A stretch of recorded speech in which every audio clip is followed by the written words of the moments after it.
اللہ کے رسول فجر کی نماز پڑھا رہے ہیں، میں پیچھے نماز پڑھ رہا ہوں اور پہلی صف میں 21ویں نمبر پہ میں کھڑا ہوں۔ نبی کریم علیہ الصلوۃ والسلام نے نماز پڑھائی تو مزہ آ گیا۔ نماز کے بعد حضور نے غلاموں کی طرف رخ پھیرا، ایک کھجوروں کا ٹوکرا آیا، اللہ کے رسول کھجوریں نکال نکال کے تقسیم کرنے لگے۔ 20 صحابہ کو دی تو 21واں نمبر میرا بھی آیا۔ حضرت علی کہتے ہیں میں خواب دیکھ رہا ہوں، خواب میری وچ ماہی آیا تے میں گل وچ پا لئیاں باواں، ڈر بیماری اکھ بھی نہ کھولا کتے پھر بھی چڑھ نہ جاواں۔ کہتے میں نے دیکھا حضور نے کھجور اٹھائی، اس کو صاف کیا، مجھے دی۔ فرماتے کچھ کھجور کا مزہ، کچھ دست مبارک کا مزہ، کمال ہی ہو گئی، اتنا ذائقہ آیا۔ حضرت علی فرماتے ہیں دل بڑا کرتا تھا کہ ایک کھجور اور مل جائے، پر سب کو ایک ایک ملی تھی، میں نے مطالبہ نہیں کیا۔ فرماتے ہیں ابھی کھجور کھا ہی رہا تھا کہ مسجد میں اذان کی آواز آئی، میرے دل سے ہاں نکلی کہ یار کبھی تو ٹھہر جاتا نا، تھوڑی دیر کبھی ٹھہر جاتا نا، ذرا ٹھہر جا مؤذن، میرا دل دہل رہا ہے، تو ذرا ٹھہر جاتا۔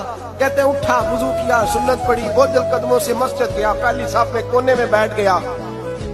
مکبر نے اقامت کہی، عمر مصلی پہ کھڑے ہوئے۔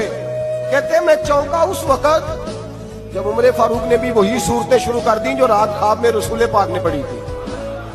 میں بڑا حیران ہوا، نماز مکمل کر کے عمر بھی اسی طرح دیوار سے ٹیک لگا کے صحابہ کی طرف منہ کر کے بیٹھے جیسے نبی پاک بیٹھے تھے۔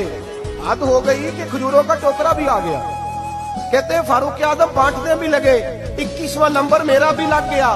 عمر نے کھجور دی تو ذائقہ بھی بڑا ہی آیا۔ حضرت علی شیر خدا فرماتے حضور سے تو ادب کی وجہ سے مانگ نہیں سکا تھا، عمر اپنا یار تھا۔